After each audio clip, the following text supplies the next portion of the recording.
أهلا بيكم في برنامج الديزل. هنتكلم عن ماتش مصر وبلجيكا.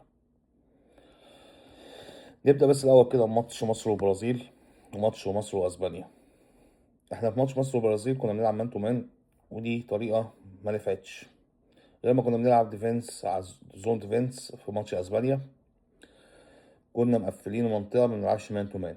مان تو مان وضحت فيها مشاكل كتير جدا، وبالذات مع اللعيبة الحريفة، ودي شفناها في ماتش البرازيل. نفس المشكلة هتقابلك في ماتش بلجيكا لو لعبت مان تو مان، سواء مع دي بروينا، سواء مع دوكو، سواء مع تروسار. اللعيبة دي عندها سرعة ومهارة. يمكن تروسار ما بتميزش قوي بالسرعة، ودي هتبقى حاجة كويسة ناحية فتوح، بس لازم تركز ان انت ازاي توقفه. لو لعبنا زون ديفنس هنكمل ماتش زي ماتش اسبانيا، وتعتمد على النقلة والهجمات المرتدة. مش فارقة معايا هتلعب 4-4-2 أو 3-5-2 أو 5-3-2، أيا كان النتيجة الشكل اللي هتلعب بيه. قد ما فارقة معايا اللمسة، زي ماتش كوت ديفوار في أفريقيا، زي ماتش أسبانيا الكرة اللي طلعنا بيها من كانت ركنية علينا في لمسة، في التانية مرموش راح وجات الكرة في العارضة، كنت ممكن تخطف الماتش وتطلع كسبان 1-0. ده أهم حاجة بالنسبة لي، طريقة طلوع الكورة. وهنا دي هتبقى مشكلتي مع كابتن حسام حسن. لازم إمام عاشور ينزل، بس احنا بنلعب في أمريكا. اللعب هنا احنا عشان الواحد عايش هنا بقاله فترة، فالجو بيبقى صعب على جاي زيارة، جاي شهر وماشي، الجو بيبقى صعب جدا. اللعبة دي مش هتقدر تلعب 90 دقيقة عشان ابقى صراحة، وانت اخرك 5 في التغييرات. ف الشوط الاول هتلعب بطريقة ان انت ما تخش فيه جول وتجيب جول في الشوط التاني، عاوز تخطف الماتش، دي هتعتمد انت بتفكر ازاي يا كابتن حسام.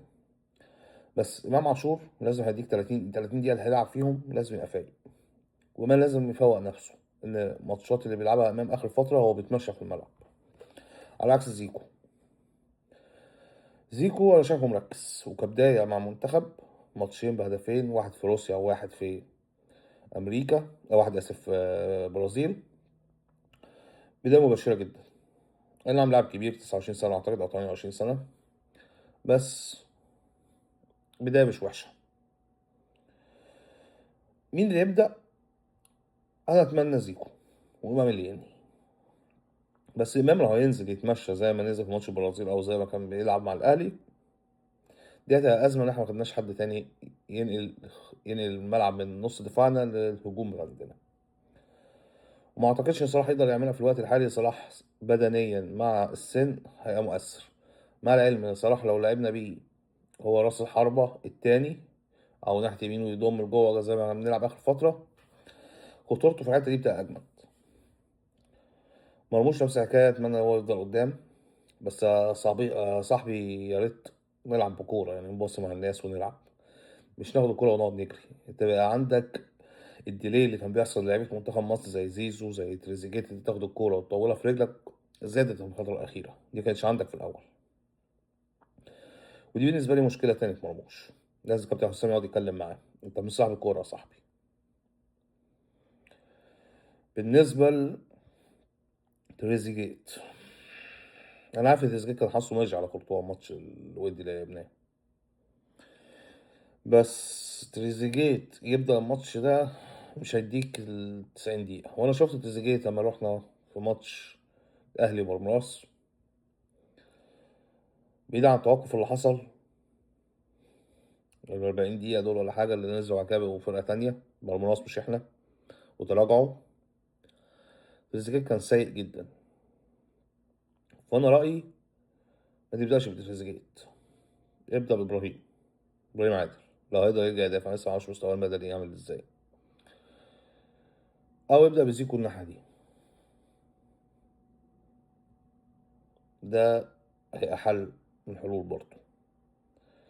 زيزو ولا مش عارف، زيزو في التمانية دي ما حسيتوش.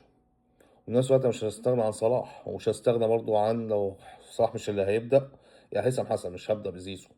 زيزو دفاعيا أحسن من هيثم حسن، هجوميا هيثم حسن وصلاح أفيد من زيزو 100 مرة. بس انت هتبقى محتاج سرعات ومحتاج لاعب يقدر يعدي واحد على واحد، ودي مش عند زيزو. فكرة الناس بتقعد تتكلم ان هاني ما يلعبش ويلعب زيزو مكان هاني عشان دوك والكلام ده كله، انا مع لا، انا مع هاني. انا شفته لعب قصاد فينيسيوس سواء في ريال مدريد او في ماتش البرازيل، ما كانش سيء. بالعكس هاني عنده ثقة كمان، يعني خد رافينيا سبعية جميلة. اي حد تاني هيشوف رافينيا هيخاف. هاني لعب على الفونسو ديفيز في بايرن ميونخ، لعب على كان مين ناحيته كمان، اعتقد سانيه والفونسو ديفيز في بايرن ميونخ لما الماتش بتاع الاهلي وبايرن ميونخ. هاني لعب قصاد فرق تقيلة بره في اوروبا، وسد مع اللعيبة اللي لعب قصادها في كاس العالم. يعني دايما بنقول نسخة هاني في كاس العالم للأندية هي دي افضل نسخة ليه. فخروج هاني ده لا، انا مش مع خروج هاني. وجود زيزو في رقم 8 ده مضر. انا مش عاوز اخد الكرة وارجع لورا زي مهند النشيد.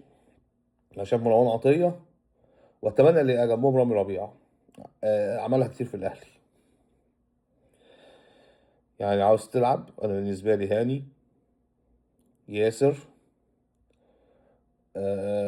عم منعم، فتوح، واللي ياخد مكان حمدي فتحي رامي ربيعة، اللي هو يقرب له، اللي بينزل يتالت لما تحتاج، او لا خط وسط زيادة لما الكرة تبقى معانا.